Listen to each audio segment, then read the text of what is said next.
ನಮ್ಮ ಸರ್ಕಾರ ಇದ್ದಾಗ ಗವರ್ನರ್ ಆಗಿರ್ಲಿಲ್ಲ. ಆ ಸತ್ಯಪಾಲ್ ಮಲ್ಲಿಕ್ ನನ್ನ ಅವಧಿಯಲ್ಲಿ ನಡೆದಂತ ಘಟನೆ ಇಂಥದ್ದು. ಸನ್ಮಾನ್ಯ ಘನತೆವೆತ್ತ ರಾಜ್ಯಪಾಲರಾಗಿದ್ದವರು ಅವರು. ಈ ರಾಜ್ಯದಲ್ಲಿ ಪುಲ್ವಾಮಾ ಘಟನೆ ನಡೆದಾಗ ಇಂಥ ತಪ್ಪು ನಡೆದಿತ್ತು ಅನ್ನೋಂಥ ಸತ್ಯದ ಹೇಳಿಕೆಯನ್ನು ಕೊಟ್ರಲ್ಲ, ಈ ದೇಶದಲ್ಲಿ ಅದ್ರ ಬಗ್ಗೆ ಚರ್ಚೆ ಆಗ್ಬೇಕಲ್ಲ. ನಾವು ಭಾರತ ಮತ್ತೆ ಮಕ್ಕಳಲ್ವಾ? ಸತ್ಯಪಾಲ್ ಮಲ್ಲಿಕ್ ಹೇಳಿಕೆ ಸುಳ್ಳಾದ್ರೆ ಅವ್ರನ್ನ ಜೈಲ್ಗೆ ಹಾಕಿ. ಸತ್ಯಪಾಲ್ ಮಲ್ಲಿಕ್ ಹೇಳಿಕೆ ಸುಳ್ಳಾದ್ರೆ ಅವ್ರ ಜೈಲ್ಗೆ ಹಾಕಿ. ಇವರೇ ಕೇಂದ್ರದಲ್ಲಿದ್ದಾರೆ. ಇಲ್ಲ ಆದ್ರೆ ಇವ್ರನ್ನ ಜೈಲ್ಗೆ ಹಾಕಿ, ಇವ್ರಗಳನ್ನ ಜೈಲ್ಗೆ ಹಾಕಿ. ಪಠಾಣ್ಕೋಟ್ ಘಟನೆ ಏನು? ಸನ್ಮಾನ್ಯ ಅಧ್ಯಕ್ಷ ನೀರ್ತಂಬರ, ಸನ್ಮಾನ್ಯ ಅಧ್ಯಕ್ಷ ನಿಮಗೂ ಅವ್ರಿಗೂ ಅವಕಾಶ ಕೊಡಿ, ನಂದೇನಿಲ್ಲ. ನಾವು ಮಾತಾಡ್ಬೇಕಾದ್ರೆ ನೋಡ್ರಿ, ಚೀರಾಡಿದ್ರೆ ಸತ್ಯ ಸುಳ್ಳಾಗಲ್ಲ, ಸ್ವಲ್ಪ ಹೊತ್ತಿರಿ. ಪಠಾಣ್ಕೋಟ್ ಘಟನೆ ಇವತ್ತು ಭಾರತ ಮಾತೆಯ ಮಕ್ಕಳು ನಾವು ಭಾರತವನ್ನ ಸಂರಕ್ಷಣೆ ಮಾಡ್ತಕ್ಕಂಥ ಜಾಗದಲ್ಲಿ ಅರುಣಾಚಲ್ ಪ್ರದೇಶದಲ್ಲಿ ಚೀನಾದವರು ಅವರು ಭಾರತವನ್ನ ಆಕ್ರಮಣ ಮಾಡೋದಕ್ಕೆ ದಾರಿ ಕೊಟ್ಟಂತ ದುಷ್ಟಕೂಟ ಇವ್ರು ಮಾತಾಡ್ತಾರೆ. ನಿಶಬ್ದ ಬೇಕಾ ನಿಮಗೆ? ಇದರ ಜೊತೆಗೆ ಚುನಾವಣೆ ಮಾತಾಡ್ತಿದ್ದಾಗ ಇದೇ ರೀತಿ ಸಾಕು. ಈ ಮಾತನ್ನ ನಿಮಗೆ ಗುಣ ಇದೆ. ಚುನಾವಣೆ ಬೇರೆ ವಿಷಯ ಕಲ್ತ್ಕೊಳ್ತೀರಾ? ಬೇರೆಯವರು ಕೇಳಿಸ್ಕೊಳ್ತಾರೆ. ಈ ಚುನಾವಣೆ ಗೆಲ್ಬೇಕಾದ್ರೆ ನೀವು ಯಾವತ್ತು ಕೇಳಲಿಕ್ಕೆ ತಯಾರಿಲ್ಲ. ಈ ಚುನಾವಣೆಯನ್ನ ಗೆಲ್ಬೇಕು. ನಿಮ್ಮ ಜನರನ್ನ ಗೆಲ್ಬೇಕು ಅಂತ ಇಲ್ಲ. ಇವರು ಕುತಂತ್ರ ಮಾಡೋದು, ಸುಳ್ಳು ಹೇಳೋದು, ಯಾರು ಕೇಳಲಿಕ್ಕೆ ಅಪಪ್ರಚಾರ ಮಾಡೋದು. ಅವರೆಲ್ಲ ರಾಜ್ಯಸಭಾ ಚುನಾವಣೆ ಅಧ್ಯಕ್ಷ ಇವರ ಪಕ್ಷ ಅರ್ಚನೆ ಮಾಡ್ತಾರೆ. ಇವರ ವಿಪ್ ಉಲ್ಲಂಘನೆ ಎಲ್ಲರಿಗೂ ಅರ್ಚನೆ ಮಾಡುವಂತವ್ರು ಕೊಟ್ಟಿದ್ದಾರೆ. ನರೇಂದ್ರ ಸ್ವಾಮಿ ಅವರು ಕೊಟ್ಟ ತಕ್ಷಣ ಯಾರನ್ನು ಮಾತಾಡ್ಲಿಕ್ಕೆ ಅವಕಾಶ ಕೊಡಲ್ಲ. ಕೊಟ್ಟ ತಕ್ಷಣ ಯಾವಾಗ್ಲೂ ಅರ್ಚನೆ, ಈ ಯಾವಾಗ್ಲೂ ಅರ್ಚನೆ ಮಾಡ್ತಾರೆ. ಹಾಗಾಗಿ ನಿಮಗೂ ಅರ್ಚನೆ ಮಾಡ್ತಾರೆ, ನಿಮ್ಮ ಮಾತಿಗೂ ಅರ್ಚನೆ. ನಿಮ್ಮ ಮಾತನ್ನು ಕೇಳಲಿಕ್ಕೆ ನಾವು ಅವಕಾಶ ಕೊಡಲ್ಲ. ಮಾತಾಡ್ಲಿಕ್ಕೆ ಅವಕಾಶ ಆಗೋ ಪ್ರಶ್ನೆ ಫ್ಯಾಕ್ಟರಿ ಇದನ್ನ ತಿರ್ಚಿ 3/4 ಗಂಟೆ ಆದ್ಮೇಲೆ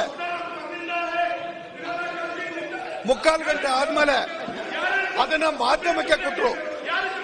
ಆ ಮಾಧ್ಯಮ ಇವತ್ತು ತಿರ್ಚಿದಂತ ವಿಚಾರವನ್ನು ನಾನು ಇವಾಗ ನಿಮ್ಮ ಮುಖಾಂತರ ಆಗ್ರಹಿಸ್ತೇನೆ. ಆ ಮಾಧ್ಯಮವನ್ನು ಕೂಡ ನಾವು ಇವತ್ತು ಪರಿಶೀಲನೆಗೆ ಒಳಪಡಿಸಿ ಈ ವಿಚಾರದಲ್ಲಿ ತನಿಖೆಗೆ ಅವ್ರನ್ನು, ಯಾಕಂದ್ರೆ ಸುಳ್ಳು ವಿಚಾರನ ಪ್ರಚಾರ ಮಾಡಿದ್ರೆ ಆ ಮಾಧ್ಯಮವನ್ನು ನಾವು ಶಿಕ್ಷಿಸಬೇಕಾಗ್ತದೆ. ಈಗ ನಾನು ಸನ್ಮಾನ್ಯ ಅಧ್ಯಕ್ಷ, ಇದು ನಾನು ಮಾತಾಡ್ಬೋದು. ಇಷ್ಟು ಜನ ಮಾತಾಡ್ತೀನಿ, ನಾನು ಹೆಂಗ್ ಮಾತಾಡ್ಲಿ? ನನ್ನ ವಿಚಾರ ಅವ್ರು ಮಾತಾಡ್ಲಿಕ್ಕೆ ಬಿಡಿ. ಅವ್ರೇನು ತಪ್ಪೇನು ಮಾತಾಡಿದ್ರ? ತಪ್ಪೇನು ಮಾತಾಡ್ಲಿಲ್ಲಲ್ಲ. ಅವ್ರು ಮಾತಾಡ್ಲಿಕ್ಕೆ ಬಿಡಿ. ಅವರನ್ನು ಸನ್ಮಾನ್ಯ ಅಧ್ಯಕ್ಷ, ಇಲ್ಲಿ ನಾರಾಯಣ ಸ್ವಾಮಿ ಅವರೇ,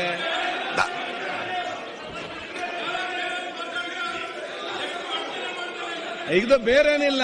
ಅವರೆಲ್ಲರೂ ಆಗ ಅಡಚಣೆ ತಾವು ಮಾತಾಡ್ತಿದ್ರಿ. ಇವ್ರ ಮುಂದೆ ಚಾನ್ಸ್ ಸಿಕ್ಕಿದೆ. ಈಗ ಅದಕ್ಕೆ ಮಾತಾಡ್ತಾರೆ ಪ್ರೀತಿ ಇಲ್ಲ. ಕಂಟಿನ್ಯೂ ಮಾಡಿ. ಈಗ ಹೀರೋ ಸನ್ಮಾನ್ಯ ಅಧ್ಯಕ್ಷ, ನಿನ್ನೆ ರಾಜ್ಯಸಭಾ ಚುನಾವಣೆ ನೋಡಿ, ಒಳ್ಳೆ ಸಬ್ಜೆಕ್ಟ್ ಮಾತಾಡ್ತಾರೆ. ನೇರ ಪ್ರಸಾರವು ಹಲವಾರು ಚಾನೆಲ್ಗಳಲ್ಲಿತ್ತು. ಆ ನೇರ ಪ್ರಸಾರ ಚಾನೆಲ್ಗಳನ್ನ ಏನೇನು ವರದಿ ಇದೆ ಅದನ್ನು ತರಿಸಿ. ಇದ ನಂತರ ತಿರುಚಿದ ಒಂದು ವಿಡಿಯೋ ಬಂದಿದೆ ಅಂತ ನಮಗೂ ಇರ್ತಕ್ಕಂಥ ಮಾಹಿತಿ. ಆ ವಿಡಿಯೋ ಮಾಡೋದಕ್ಕೆ ಕಾರಣ ಯಾರು? ಅದನ್ನ ತಿರುಚಿದಾರ ಇಲ್ವಾ? ನಾನು ಮೊದಲೇ ವಾದ ಮಾಡ್ತೇನೆ, ಭಾರತಕ್ಕೆ ಅವಮಾನ ಮಾಡ್ತಕ್ಕಂಥ ಯಾರೇ ದುಷ್ಟ ಇದ್ರು ಈ ಸರ್ಕಾರ ಉಗ್ರವಾದಂತ ಕ್ರಮ ಕೈಗೊಂಡು ಅವ್ರನ್ನ ಗಲ್ಲಿಗೇರಿಸಬೇಕು ಅಂತ ನಾನು ಆಗ್ರಹಿಸ್ತೇನೆ. ಇದರಲ್ಲಿ ಎರಡನೇ ಮಾತಿಲ್ಲ. ಆದ್ರೆ ಇಲ್ಲಿ ಇವ್ರು ಏನಾದ್ರು ಮಾತಾಡ್ಕೊಳ್ಳಿ, ಇವರು ದುಷ್ಟಕೂಟದ ಬಗ್ಗೆ ನಾವು ತಲೆ ಕೆಡ್ಸ್ಕೊಳ್ಳಲ್ಲ. ಆಸಿಫ್ ಸೇಠ್, ನಮ್ಮ ಆಸಿಫ್ ಸೇಠ್ ಇಲ್ಲೇ ಕೂತಿದ್ದಾರೆ. ಅವ್ರು ಚುನಾವಣೆ ಗೆದ್ದಾಗ ಬೆಳಗಾಂನಲ್ಲಿ ಇರೋಣ ಸುರೇಶಣ್ಣ ಬೆಳಗಾಂನಲ್ಲಿ ಇವರು ಚುನಾವಣೆ ಗೆದ್ದಾಗ ಆಸಿಫ್ ಸೇಠ್ ಜಿಂದಾಬಾದ್ ಅಂತಂದ್ರೆ ಅದನ್ನು ತಿರ್ಚಿ ಪೊಲೀಸ್ ಕಂಪ್ಲೇಂಟ್ ಕೊಡ್ತಾರೆ. ಇವರಪ್ಪ ಫಿರೋಜ್ ಶೇಟ್ ಅವರು ಇವ್ರ ಅಣ್ಣ 2018ರಲ್ಲಿ ಗೆಲ್ಲೋದು 2 ದಿನ ಮೊದಲು ಫಿರೋಜ್ ಶೇಟ್ ಶಾಬ್ ಜಿಂದಾಬಾದ್ ಅಂದ್ರೆ ಪಾಕಿಸ್ತಾನ ಜಿಂದಾಬಾದ್ ಅಂತ ಕಂಪ್ಲೇಂಟ್ ಕೊಟ್ಟರು. ಇವ್ರದೇ ಸರ್ಕಾರ ಆಯ್ತು, ತನಿಖೆ ಆಯ್ತು. ಏನಂತ ಕೋರ್ಟ್ ಇವತ್ತು ತೀರ್ಪು ಕೊಟ್ಟಿದೆ? ಕಂಪ್ಲೇಂಟ್ ಕೊಟ್ಟಿದ್ದವ್ರು ಯಾರು ಸ್ವಾಮಿ? ನಾಚಿಕೆ ಆಗ್ಬೇಕು ತಾನೆ ಕಂಪ್ಲೇಂಟ್ ಕೊಟ್ಟವ್ರಿಗೆ?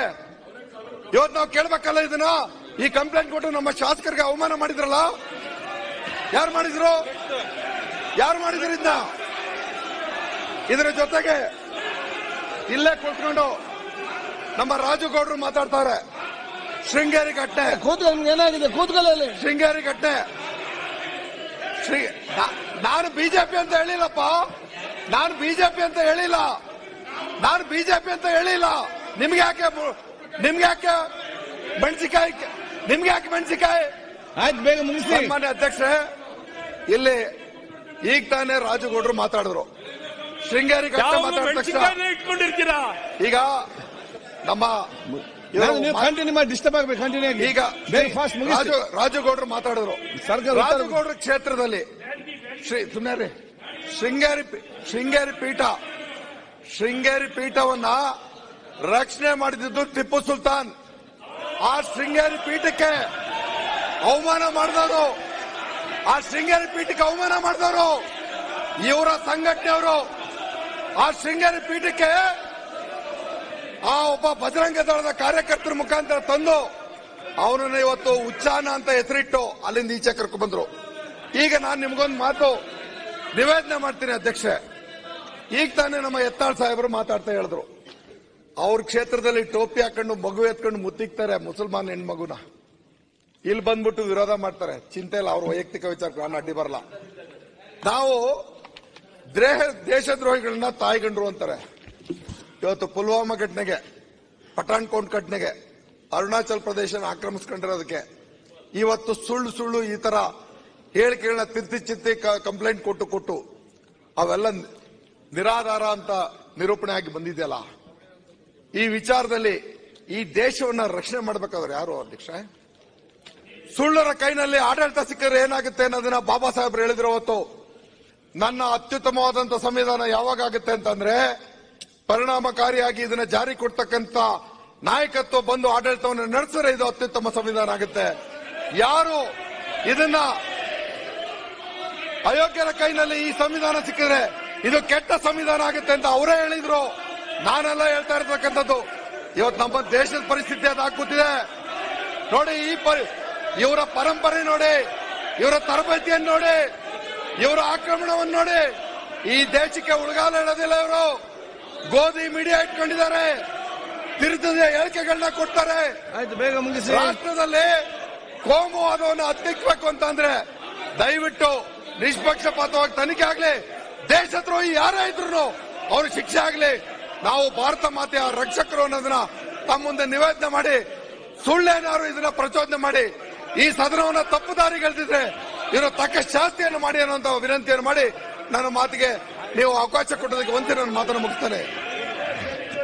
ಈಗ ಸರ್ಕಾರ ಉತ್ತರ ಮತ್ತೆ ಕ್ಲಾರಿಫಿಕೇಶನ್ ಮತ್ತೆ ಕೇಳಿ. ಸ್ವಲ್ಪ ಕಾಮತ್ರು